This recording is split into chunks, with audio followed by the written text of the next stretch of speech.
Dans cette vidéo, vous allez découvrir les 7 meilleurs ETF par catégorie qui ont permis à Alexis et à de nombreuses personnes de bénéficier d'une rentabilité plus élevée que 90% des traders sur 30 ans. Il va nous expliquer ses méthodes, sa rentabilité et sa stratégie, mais aussi les indices qui ont le plus performé en 2024. Ce n'est pas tout. Il va vous donner aussi l'opportunité de vous créer votre propre portefeuille d'investissement comme il l'a fait il y a 7 ans en finance alors qu'il n'avait pas de capital, peu de réseau et peu de temps avec ses études.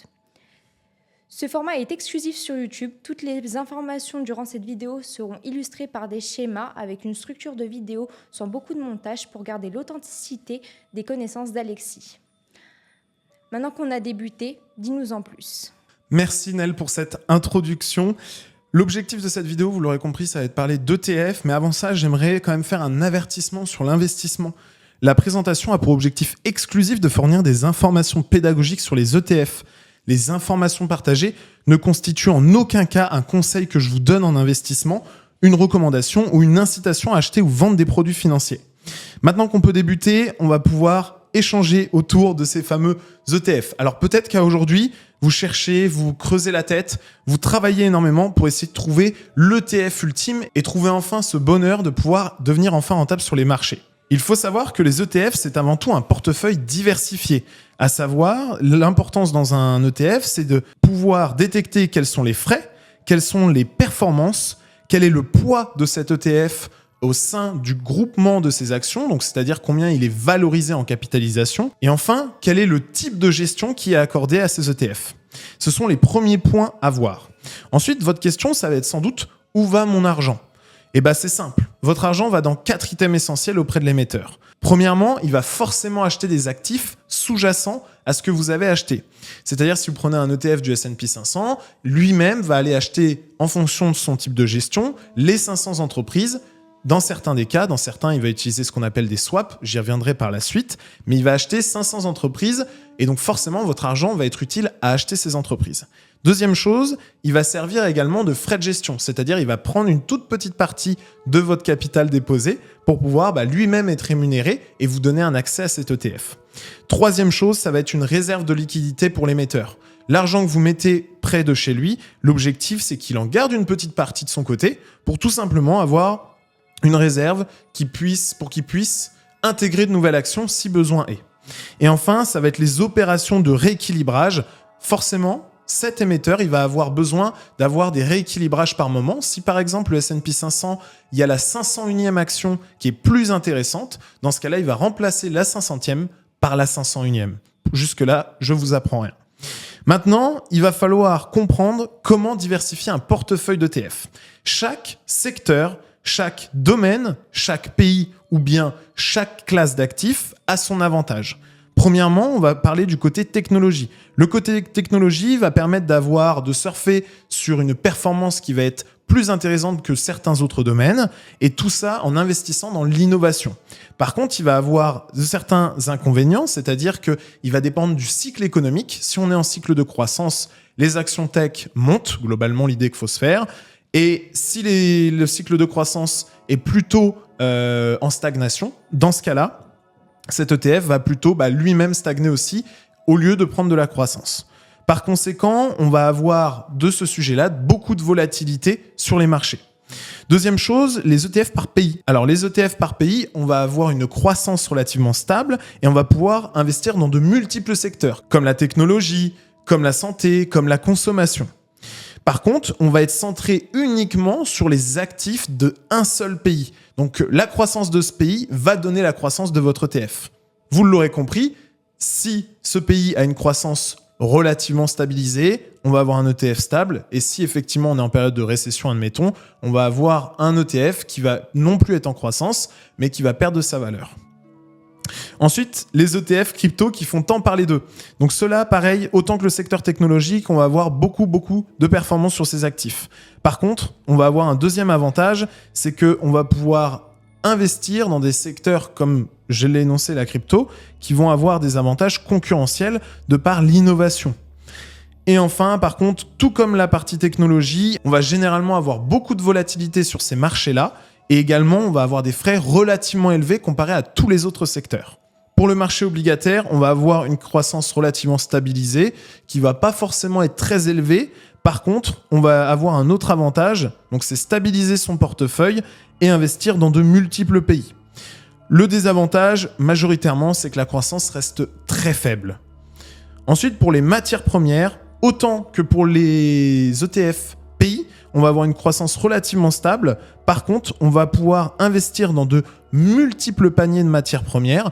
Donc, c'est-à-dire avoir de l'or, avoir des métaux précieux globalement et avoir également du fer, etc., etc.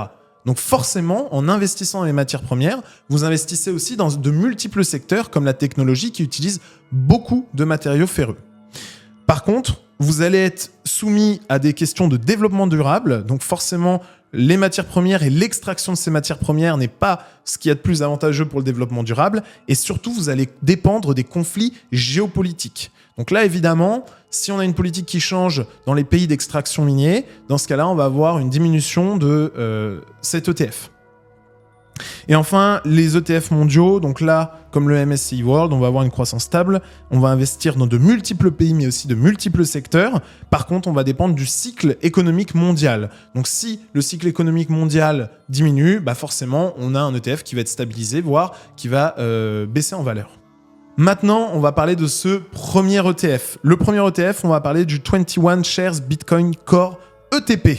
L'objectif, c'est de répliquer simplement la performance du Bitcoin. L'avantage, c'est que pour un ETF crypto, on va avoir des frais relativement bas qui est à 0,21%. À savoir qu'en moyenne sur ce secteur, on est entre 1 voire 2% de frais. Donc là, l'avantage, c'est qu'on a des frais relativement faibles. On a eu un rendement en 2024 qui est de l'ordre de 153%. Et le nombre d'actifs à l'intérieur de cet ETF est unique puisqu'on investit uniquement sur le Bitcoin. Très bon avantage pour ceux qui veulent s'adosser un petit peu en minorité sur la crypto. Ensuite, on va avoir un ETF qui est donc capitalisant, c'est-à-dire que les gains sont réinvestis plutôt que distribués aux investisseurs, ce qui procure forcément un avantage fiscal. Évidemment, si vous investissez dans un ETF et qui vous distribue les dividendes, vous serez donc soumis à la flat tax, surtout dans le cadre d'un PEA, parce que si ces dividendes sont distribués avant 5 ans, vous devrez donc payer la flat tax et de l'impôt, vu que ce PEA ne sera pas arrivé à maturité fiscale. Capitalisation, on est sur un ETF à plus de 165 millions d'euros et qui a une réplication qui est physique, c'est-à-dire que cet ETF contient réellement du Bitcoin, ce fonds détient réellement du Bitcoin, donc on n'est pas sur un synthétique. Vous pouvez juste constater la performance juste en dessous. Le deuxième ETF dont on va parler, ça va être le iShares High Yield Corp Bond.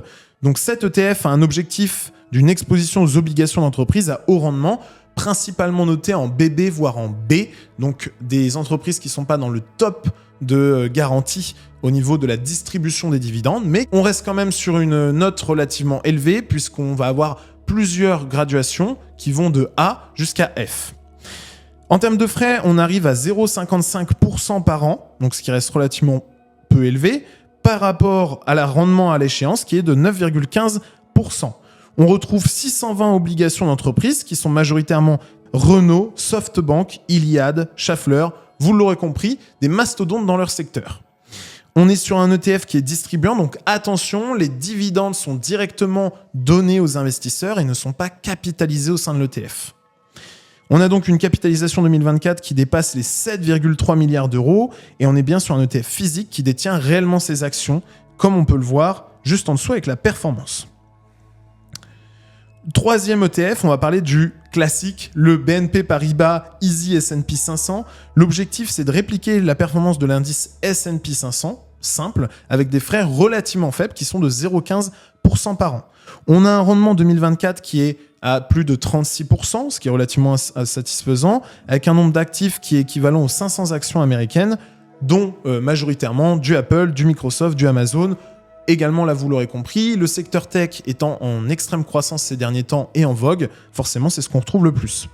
On est sur un ETF capitalisant, les gains sont donc réinvestis plutôt que distribués aux investisseurs, donc très intéressant pour valoriser son capital plutôt que de percevoir mensuellement ou annuellement un revenu complémentaire. On est sur une capitalisation qui dépasse les 2 milliards d'euros, on est à 2,59 milliards d'euros très précisément et sur un ETF synthétique, c'est-à-dire que cet ETF utilise et possède un panier de titres éligibles au PEA et utilise des contrats swap. Donc je ne vais pas rentrer dans le détail sur les contrats swap aujourd'hui, mais vous pouvez vous rappeler que le contrat swap sert à contrebalancer la performance du fait que sur un PEA, nous n'avons pas le droit d'investir sur des actions en dehors de la zone euro. Donc, ils utilisent des actions européennes pour avoir l'équivalent de performance du S&P 500 et donc traquer la performance du S&P. Au niveau de la performance, au niveau du graphique, vous pouvez le voir juste au-dessus, un bel ETF avec une croissance constante sur cette année. Enfin, on va passer à l'Eurostoxx 600 pour investir un petit peu en Europe. Donc là, toujours sur le continent et non pas sur un pays. L'objectif de cet ETF est de répliquer la performance de l'Eurostoxx 600, évidemment, et avec des frais assez peu élevés, vu qu'on est à 0,18% par an. Le rendement étant de plus de 13,82% pour l'année 2024, et il contient plus de 600 actions européennes. L'énorme avantage, c'est qu'on retrouve des gros actifs tels que Nestlé dans l'agroalimentaire, ASML Holding dans les semi-conducteurs, dans le pharmaceutique, on va retrouver Novo Nordisk. Vous le voyez sur l'écran, on a une multitude de secteurs. Donc là, évidemment, l'énorme avantage, c'est qu'on est sur un continent et par conséquent, on dépend de plusieurs pays de ce continent. On retrouve un ETF plutôt avantageux vu qu'on est capitalisant, donc avantageux pour ceux qui ont un PEA de moins de 5 ans, donc pas fiscalisé sur les dividendes. Une capitalisation à 675 millions d'euros et un ETF synthétique, c'est-à-dire que autant que le S&P 500, on vient utiliser des entreprises qui dupliquent la performance de l'Eurostoxx 600 pour pouvoir maintenir la performance et suivre et traquer cette performance de l'Eurostoxx 600 avec une performance satisfaisante qu'on peut voir juste en dessous. Enfin, le BNP Paribas Easy Energy Metal. Donc ça va être hyper avantageux pour investir dans de multiples marchés de matières premières. On va avoir une exposition aux contrats à terme sur l'énergie et les métaux. Et par contre, il ne privilégie pas l'or. Ce qui fait qu'on n'est pas sur un ETF si vous cherchez à investir sur l'or. Si vous voulez retrouver un ETF pour investir sur de l'or, je vous invite à aller dans le School qu'on a fait, qui est complètement gratuit et sans aucun engagement. On a des frais de 0,3% par an, un rendement de plus de 8,54% sur l'année 2024. Il contient un peu plus de 10 matières premières, telles que le pétrole brut, le gaz naturel, l'or, le cuivre et l'aluminium, etc. On va avoir quand même un ETF capitalisant, donc les gains sont réinvestis plutôt que distribués aux investisseurs, vous l'avez bien compris jusqu'à maintenant. Une capitalisation de 500 millions d'euros, donc un poids relativement conséquent dans son secteur, et synthétique. Donc on utilise des contrats swap pour pouvoir traquer la performance de l'énergie et du monde du métal. Très intéressant pour stabiliser son portefeuille. On va avoir ensuite un petit élément exceptionnel que j'ai voulu intégrer dans cette vidéo, on est à nouveau sur des contrats très très performants sur l'année 2024 et on va prendre l'exemple de Ultra Pro QQQ. Alors cet ETF-là est très avantageux vu qu'on fait un leverage de x3. Par contre, je tiens à le préciser, c'est un ETF qui est intégré puisqu'on parle des valeurs et des ETF à plus haut rendement. Par contre, on est sur un ETF qui fait 3 fois la performance du Nasdaq. Le Nasdaq a déjà une forte volatilité. Imaginez bien que vous avez 3 fois la volatilité du Nasdaq. Donc je vous laisse vous renseigner et constater les performances de cet ETF. Aujourd'hui, on est sur des frais de 0,84% par an, un rendement 2024 à plus 46,49%, ce qui est relativement énorme pour un ETF sur la base d'actions. Enfin, on a un nombre d'actifs qui contient un peu plus de 100 actions cotées sur le Nasdaq. Évidemment, on réplique la performance du Nasdaq, c'est-à-dire Apple, Microsoft, Amazon, Nvidia, majoritairement des performances liées au secteur tech américain. On est sur un ETF capitalisant, donc on vient rajouter encore de la plus-value alors qu'on est déjà en leverage x3, ce qui permet malgré tout de stabiliser relativement la volatilité de cet actif. On est sur une capitalisation énorme puisqu'on est sur 20 milliards d'euros de capitalisation pour cet ETF, ce qui en fait l'un des plus conséquents de son secteur. Par contre, on est sur un ETF synthétique, vous vous en doutez, vu que là, cet ETF, pour qu'il soit éligible à la partie PEA, mais aussi à la partie compte-titre, dans certaines conditions, il faut qu'il soit synthétique, donc pour répliquer la performance du Nasdaq, qu'il détienne des valeurs européennes. Pour le 7e, on va retrouver le Xtrackers MSCI World Swap. Donc ce Xtrackers, il représente les entreprises grandes et moyennes capitalisation des 23 pays développés. On retrouve des frais de 0,25% par an, ce qui est relativement faible, un rendement de 30,75%. Et enfin, on a un nombre d'actifs de plus de 1500 actions mondiales. Donc globalement, on retrouve à nouveau les plus gros du secteur, majoritairement du secteur tech, c'est-à-dire du Apple, du Microsoft, du Amazon, donc majoritairement du tech. On est sur un ETF distribuant, donc très intéressant pour aller chercher évidemment des dividendes annuellement. Et enfin, une capitalisation relativement élevée, puisqu'on est à 4,42 milliards d'euros, et on est sur une duplication synthétique pour avoir une éligibilité au PEA, et avec une performance qu'on retrouve juste en dessous, relativement stabilisée. J'ai décidé quand même de vous offrir un petit bonus, donc un ETF relativement intéressant, puisqu'on est sur une performance de plus de 30%, on est sur un risque modéré, voire élevé de 5 sur 7, une réplication physique, donc ce fonds détient réellement les actions, ce qui est avantageux et sécurisant en se disant qu'on ne duplique pas, on n'essaye pas de dupliquer une performance, et enfin des frais peu élevés puisqu'on est à 0,25% par an. Quel est cet ETF ?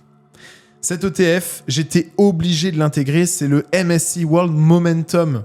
Le MSCI World qui reprend donc les actions mondiales ayant démontré une forte dynamique de prix. Extrêmement intéressant vu qu'il n'intègre que et seulement les meilleures actions mondiales et il le fait un tri sélectif. Si, admettons, il y a plus de 400 ou 600 valeurs à l'intérieur, et ben en fait, si la 401e valeur est plus performante, on la remplace par la 400e. Voilà. Rendement de plus de 30,79%, il contient 380 actifs, donc 349 positions en actions, donc majoritairement exposées au marché actions. Ensuite, on a le poids, évidemment, qui va être majoritairement du secteur tech. On va chercher de la performance, on va chercher les 7 meilleurs ETF de cette année. On est exposé au marché technologique, évidemment, vu que c'est le marché qui performe en ce moment. On est sur un ETF capitalisant, donc les gains sont réinvestis. Et enfin, une capitalisation 2024 à 1,15 milliard d'euros pour un ETF physique, comme je l'ai énoncé précédemment, avec une performance relativement stabilisée, comme vous pouvez le voir sur un an. Maintenant, c'est bien beau, mais on va aborder quels sont les outils que j'ai utilisés pour vous fournir ces analyses dans le détail. Donc évidemment, je me suis servi d'un des plus connus pour la partie ETF, qui est donc Just ETF, qui permet de faire de l'analyse fondamentale pour analyser les ETF. J'ai utilisé pour la partie technique relativement Pro Real Time Software, qui est un des meilleurs logiciels à mon sens. Ce n'est que mon avis personnel, ça n'engage personne, uniquement moi, pour faire de l'analyse technique et analyser les performances passées. Et enfin, Zone Bourse, évidemment, le leader pour les rapports financiers, les bilans de fin d'entreprise et savoir en fait quel ETF est le plus intéressant et quelles sont les entreprises les plus intéressantes au sein de cet ETF. Maintenant, j'ai voulu vous fournir un deuxième bonus. Un deuxième bonus si vous trouvez qu'il y a trop d'informations dans cette vidéo et que vous avez un manque de temps d'analyse et que vous ne savez pas surtout comment répartir votre budget parmi les ETF que je vous ai indiqués et en l'occurrence que vous manquez de connaissances. Mon objectif est donc de vous fournir un pont. Vous avez besoin d'un pont pour passer de cette réflexion à la réussite dans votre portefeuille. Pour avoir ce pont, vous avez besoin de 4 choses essentielles qui vont être donc les outils d'analyse, des formations vidéo, du coaching et des modèles facilement duplicables. Pour ça, on a donc réuni ces 4 valeurs ajoutées dans un school dans lequel vous avez accès juste en dessous en description, qui est gratuit et sans engagement et où vous allez retrouver des sujets sur la bourse, les ETF plus précisément, l'immobilier ou bien encore le monde des cryptos. Vous avez juste à remplir le formulaire d'acceptation pour être certain que vous êtes éligible à cette formation. Et donc moi, je vous dis à tout de suite derrière votre écran. C'est ma méthode secrète et la liste des 8 meilleurs ETF que je vous balance gratuitement sur YouTube. Parce que je sais que ce sont ces actifs qui ont littéralement changé ma vie et que cela peut aussi changer la vôtre, même avec un budget de 100 € par mois. Ça a fait une énorme différence dans ma vie 7 ans plus tard. Je sais que 99% ne vont pas intégrer le school, ne vont pas changer leur situation financière, même si cela est totalement passif. Mais si les 1 ou 2% qui vont rejoindre le school pour trouver les bons ETF le font, alors j'ai hâte que vous puissiez m'envoyer votre portefeuille boursier pour que la communauté, moi et mon équipe, on puisse étudier votre stratégie. Ce qui est un autre problème, c'est de trouver, d'analyser et sélectionner les bons ETF dans son portefeuille. Mais ce qui est encore plus compliqué, c'est de sélectionner le bon bien immobilier dans lequel vous allez investir. C'est pour cela que toute l'équipe Finarca s'est soudée durant des heures de travail pour vous donner un accès à une formation gratuite, complètement exclusive, où vous allez retrouver dans cette formation des analyses de biens immo rentables, de crypto, d'ETF, avec 2 heures de vidéo de formation, une boîte à outils, mais surtout, vous aurez un accès exclusif à mon équipe d'experts et à moi-même 24 heures sur 24, et donc tous ceux qui ont constitué cette formation. C'était Alexis, merci d'avoir été à l'écoute, et je vous dis à tout de suite derrière School.